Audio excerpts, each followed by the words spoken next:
Over 20% of the world's total oil supply relies on this tiny stretch of water that at its narrowest point is just 21 miles wide. Right, just 21 miles. Yeah, it's incredibly narrow.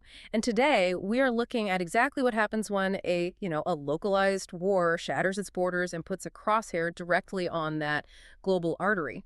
So welcome to this breaking news focused deep dive. Glad to be here. If you're tuning into our YouTube channel today, our mission is to really just cut through the noise of a highly volatile, rapidly escalating situation in the Middle East. We're taking the latest intelligence and reports and giving you a clear, completely impartial map of how a regional conflict just exploded into a global economic and, frankly, military crisis. And it is a critical moment to do this because, when you're watching a real-time escalation of this magnitude, the sheer volume of news alerts can feel incredibly overwhelming. Oh, absolutely. It's like a fire hose. Exactly. So in these moments, we have to step back and look at the concrete data impartially. We need to map exactly who was involved, what actions are being taken, and crucially, the mechanisms of why this is going to impact the broader world. Right. And to give you a bit of an analogy, for months, this conflict was essentially a high-pressure boiler with the valves shut tight, right? The kinetic energy was contained to a specific localized area. But looking at the reports coming in today, those valves have blown. The steam is venting into neighboring rooms, like a row of heavily weighted dominoes that are suddenly falling across borders. Yeah, that's exactly what we're seeing. And we are trying to track where this pressure goes next before it inevitably hits your wallet. So let's start with the immediate catalyst, because to understand the current instability, you have to look at how the original boundaries of this conflict they've completely vanished. They really have. This started with the Israel-Hamas war in Gaza. But the latest intelligence shows a vast expansion. We now have Israel and the United States launching direct military strikes against Iran's military infrastructure. Right. And in response, Iran has launched missile and drone attacks across the region. But wait, okay, let's unpack this. Iran has been backing proxy groups in the region for months, if not years. Decades, in some cases. Right. So why is a direct strike suddenly rewriting the rule book? Hasn't this effectively been a multi-state war all along? Well, it has been multi-state in its influence, sure, but absolutely not in its execution. And that difference is, it's everything in international relations. How so? Because for a very long time, conflicts in this region have been fought through those intermediaries you mentioned, what analysts call proxy warfare. A state funds or arms a local militia to do the actual fighting. Which gives the sponsoring state a geopolitical loophole. A layer of plausible deniability, exactly. Because if a proxy militia fires a rocket, the sponsoring government can throw its hands up on the international stage and claim, they don't control every rogue commander on the ground. Right, they can say, hey, it wasn't us. Exactly. It allows nations to exert severe pressure on their enemies while keeping the violence somewhat indirect. It basically prevents a formal declaration of war. Ah, I see. But when you have the United States and Israel launching strikes directly on Iranian military infrastructure, and Iran responding by launching weapons directly from its own sovereign territory, that loophole completely closes. The plausible deniability just evaporates. Completely evaporates. The guardrails are officially gone. Wow. And when the reports use the term kinetic strikes, which is popping up in all the headlines today, we need to be clear for the listener, we're talking about actual physical explosives hitting targets, right? We aren't talking about like cyber attacks or new financial sanctions. Correct. No, we are talking about the physical destruction of military assets through direct state-on-state violence. Which is a massive escalation. It's huge. And if we connect this to the bigger picture, what makes this threshold crossing so dangerous is the specific nature of the weapons being utilized. The widespread use of drones and long-range missiles radically changes the geographic reality of a war. Because they don't have to stop at border checkpoints. Exactly. They ignore geography entirely. Think about a traditional ground war.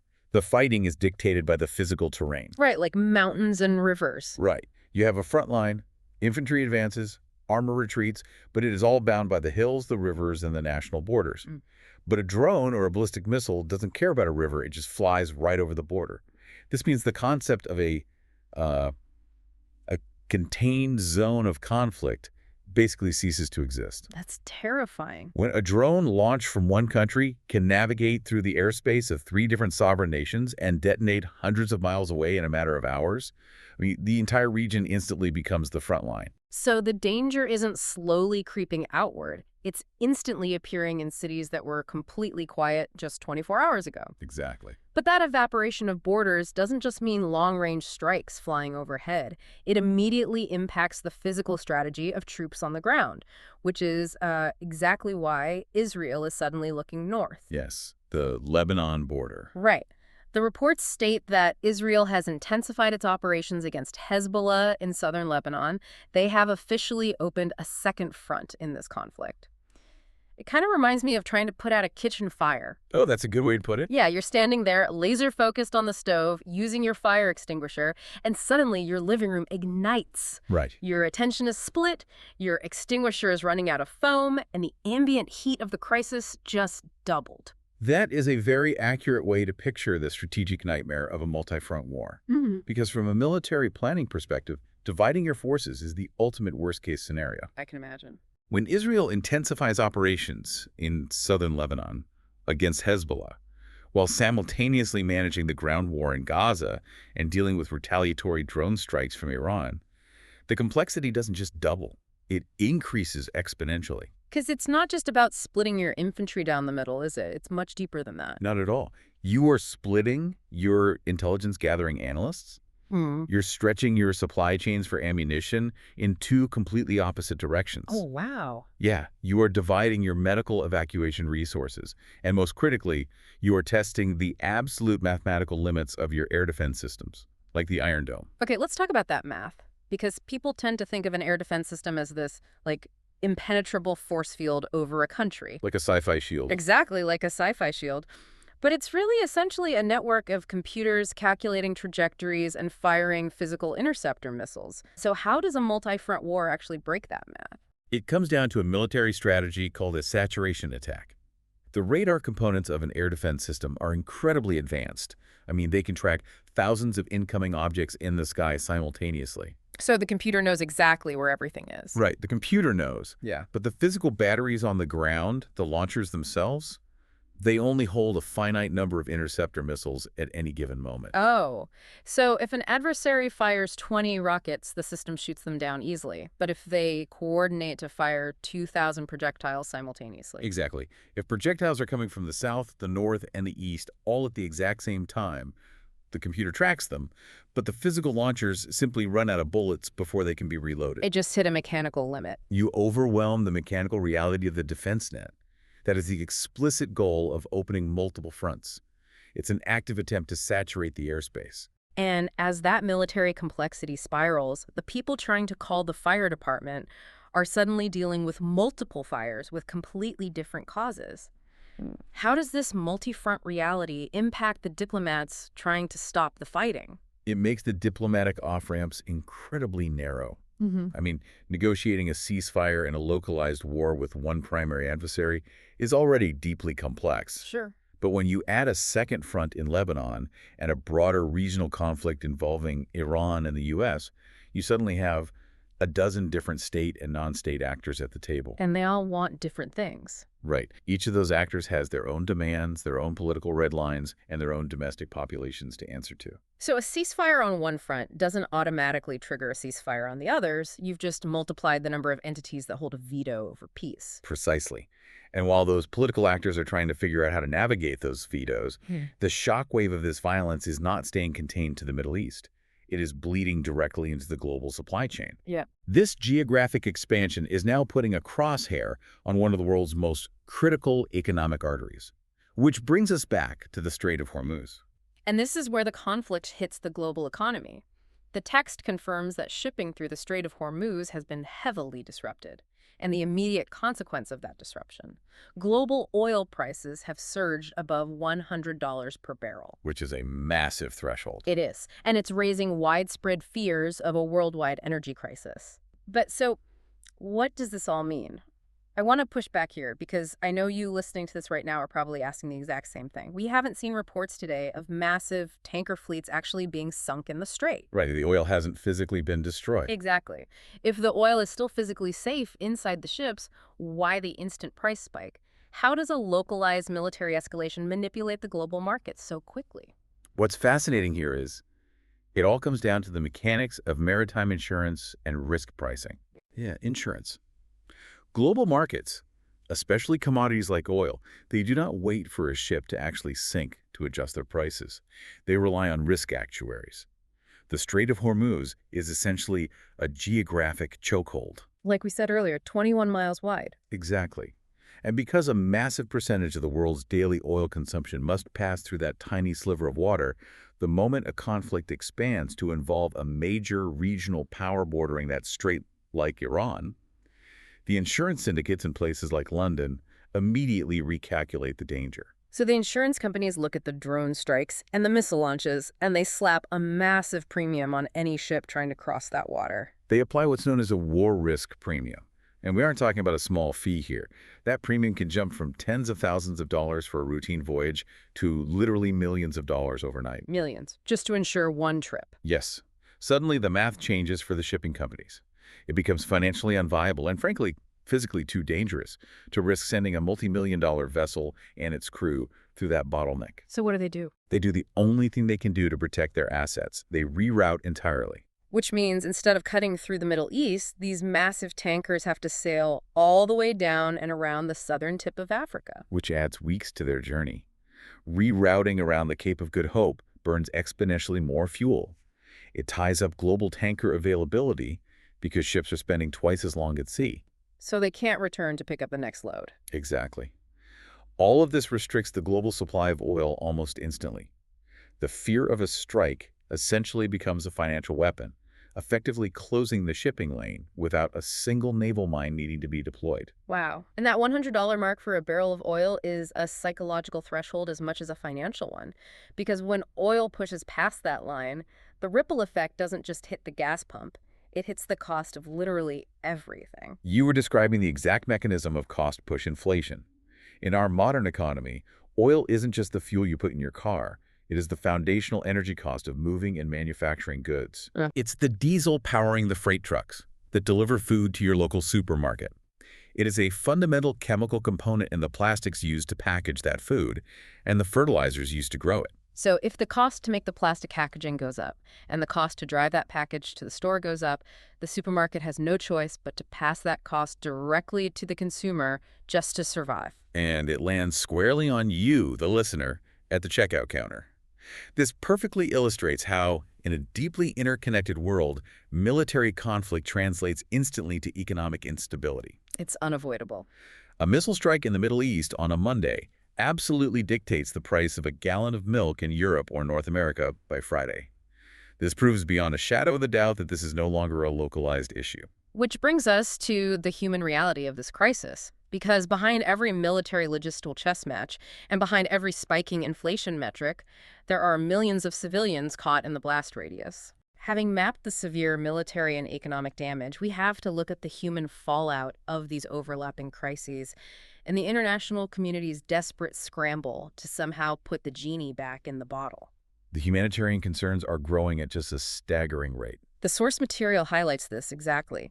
In response to the crisis, the European Union has stepped in, announcing hundreds of millions of euros in aid for civilians affected by the fighting. At the same time, world leaders are publicly pleading for de-escalation and diplomatic solutions. But, as the reports note, the situation remains highly unstable. Here's where it gets really interesting. We have world leaders pleading for diplomacy, yet the military strikes are actively intensifying on all these different fronts.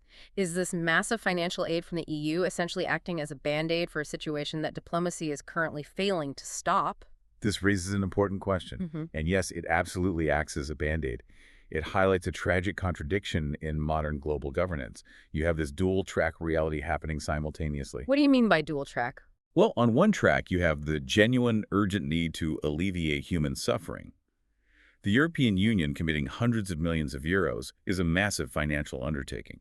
It's designed to provide immediate food, medical supplies, and temporary shelter to civilians whose lives have been completely upended by the violence. But on the other track, you have the physical, kinetic reality on the ground. You can't just wire hundreds of millions of euros to a war zone and expect people to magically be fed and sheltered. Delivering that aid requires physical logistics. It requires an incredibly complex physical operation. You need secure roads that haven't been destroyed by craters. You need functioning ports to unload the cargo. Right. Most importantly, you need what the military calls deconfliction, which means getting ironclad agreements from all warring parties not to bomb specific aid convoys at specific times. But if the borders themselves are completely erased by drone warfare, and you have state actors, proxy groups, and multiple fronts open all at once, how do you even establish a safe corridor for a supply truck? Who do you even call to get permission? In a chaotic multi-front war like this, you often can't, or you can only do it sporadically. The sheer number of actors with weapons makes it nearly impossible to guarantee the safety of humanitarian workers. Just too dangerous. The communication networks break down. And this is exactly why the Band-Aid metaphor is so apt.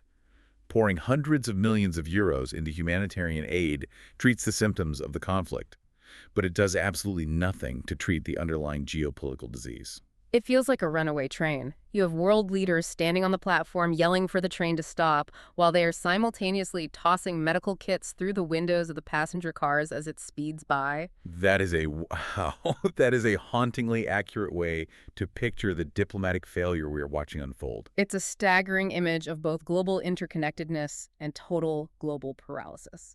Exactly, because de-escalation requires a baseline of trust. In a scenario where U.S. and Israeli forces are exchanging direct, heavy blows with Iranian military infrastructure, trust is at an absolute zero. The inertia of the war becomes incredibly difficult to stop once it reaches this level of regional momentum. Because diplomatic pleas for peace don't actually mean much if you don't have the leverage to force the combatants to the table. It underscores a very harsh truth about international relations. Yeah. When the stakes become existential for the nations involved, external pleas for restraint, even from global superpowers, are usually ignored. They just tune it out. They fall on deaf ears until one of two things happens. Either the military objectives of the combatants are met, or their physical resources are completely exhausted. Right. And, as we discussed with the multi-front nature of this crisis, exhausting the resources of several state-level militaries could take a very, very long time. Well, let's pull all of these threads together because we have covered a massive amount of ground today. We started by looking at a high-pressure boiler that finally blew its valves. We mapped how a localized war in Gaza shattered its boundaries, pulling the U.S., Israel, and Iran into direct state-on-state military strikes. Right, crossing that crucial threshold. Yeah. We saw how drone and missile warfare has essentially erased traditional borders, forcing Israel to open a brand new northern front against Hezbollah in Lebanon. And we also tracked the mathematical nightmare of a multi-front saturation attack against air defense systems. Exactly. And we followed the shockwave of that multi-front war straight into the Strait of Hormuz. We broke down how the mere fear of disrupted shipping triggers maritime insurance spikes, forcing tankers to reroute across the globe, pushing global oil prices past $100 a barrel. Which hits the consumer directly. Threatening a worldwide cost-push inflation crisis. And finally, we confronted the brutal paradox on the global stage. The European Union pouring hundreds of millions of euros into humanitarian aid for civilians, while global diplomacy essentially stalls out against the relentless runaway train of escalating violence. The impacts of this conflict are landing right now in our grocery stores, our gas tanks, and across the entire geopolitical landscape. As we watch this rapid escalation unfold, it forces us to step back and consider the broader historical shift we are witnessing.